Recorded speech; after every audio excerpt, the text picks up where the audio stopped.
So guys, shoutout sa ating YouTube channel. YouTube channel, Tindanyas Vlog. Ang nakalagay sa akin channel ay Boss D Vlog. Shoutout guys sa inyo. Update nyo po sa aking subscribe. Update nyo.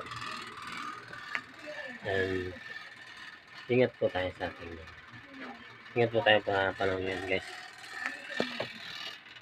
Sobrang na po ngayon ang tuloy-tuloy ang kalamidad ng panahon. Sabi po guys, sobrang kalamidad na ngayon. Kaya ingat po tayo. Ingat. Sa mga kababayan natin dyan po dyan sa may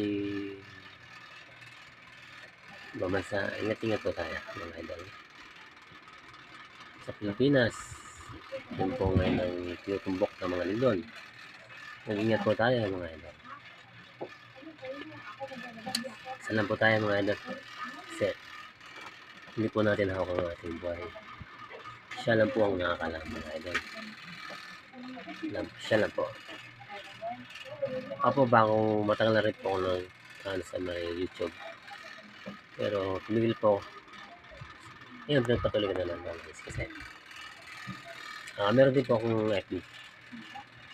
Meron po akong FB, Facebook.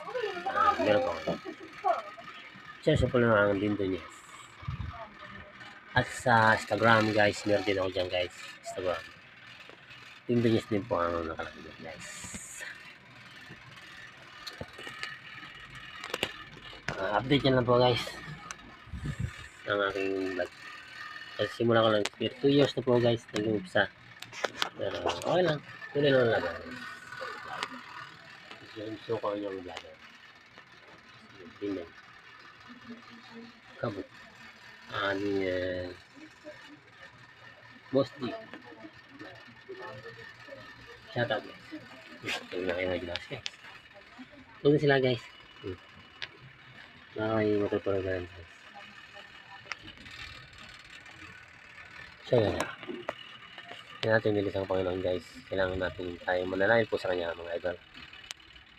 Kasi yan po tayong hugot ng ating kalakasan mga idol. Kailangan po tayong manalangin po sa Kanya. Lalo po sa panahon ngayon guys. Sobrang tuloy-tuloy na mga tayo sa Kanya. Kailangan po natin malik sa Kanya. Ingat lang po. Isa lang po sa Panginoon.